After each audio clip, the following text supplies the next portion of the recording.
कुमार जी और जिनका भी मैं नाम नहीं ले पा रही हूँ, आप तमाम हस्तियों को ये अनामिका पासवान स्वागत करती है, अभिनंदन करती है, नमन करती है और प्रणाम करती है।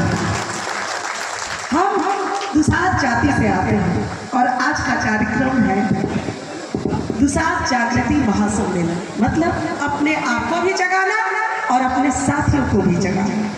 हम दुसाध शब्द का मतलब समझने का प्रयास करते हैं। द से दया, स से सत्य और ध से धर्म। जिस जाति में दया, सत्य और धर्म हो वही दुसाध हो सकता है, दूसरा दुसाध नहीं हो सकता। हम क्रांतिकारी हैं, जन्म से ही स्वाभिमानी हैं।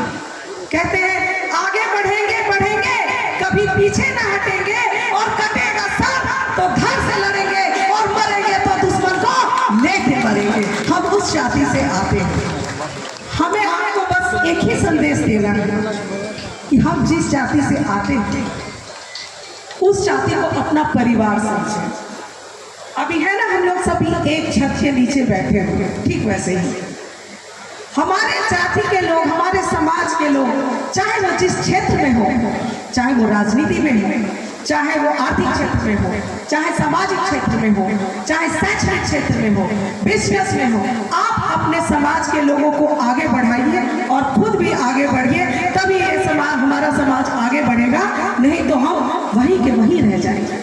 बाबा साहब भीमराव अंबेडकर जी के चरणों में भी पुष्प अर्पित करती हूँ और बाबा चौहरमल जी के भी चरणों में पुष्प अर्पित करती हूँ। और चूंकि मैं मोकामा की धरती से आई हूँ, चौहरमल जी का ख्याल दिनों रात हमारे मन में रहता है।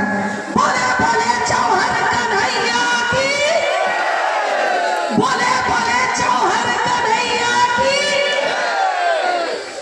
हमें चौहरमल जी का इतिहास याद रखना है। हम जिस समाज से आते, हम कमजोर नहीं, ताकतवर, और कई सूरमाओं ने हमारे समाज में जन्म लिया है। आप बाबा चौहरमल जी को भी जान रहे हैं, मकरा मांझी को भी जान रहे हैं, बादल और गोरैया को भी जान रहे हैं, सभी को जान रहे हैं। बाबा निगोड़िया भी जमुई के राजा थे, राजा शैलेश थे। आप उन सभी को अपने दिल दिमाग में रखिए कि किस प्रकार पराक्रम था उनके अंदर, वही पराक्रम आपके अंदर है।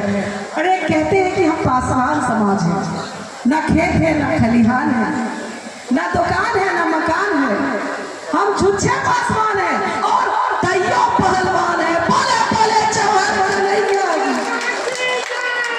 मैं बहुत बहुत धन्यवाद देती हूँ हमारे आदरणीय चाचा जी,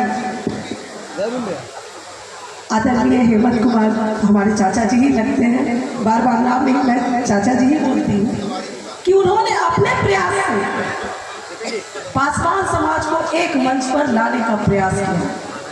और हमारे पिताजी श्री ब्रह्मदेवानंद पासवान, उन्होंने भी यही सोचा था कि मोकामा में जो चौहरमल का मेला लगता है, एक साथ पासवान जुटे, एक दूसरे की दुख और दर्द को समझे, एक दूसरे को सहयोग करें, और कोई मकसद नहीं था एक मंच पर लाने का। अरे मेला लगाना तो एक बहाना था और पासवान समाज को एक मंच पर लाना था।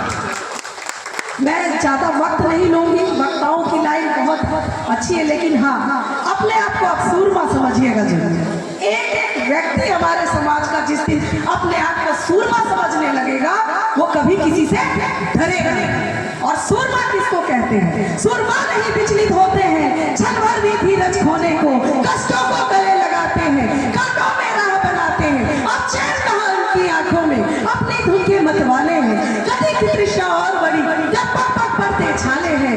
देखना है इस धरती पर कौन वीर बलिदानी है, किसकी धमनी में खून है और किसकी धमनी में पानी है।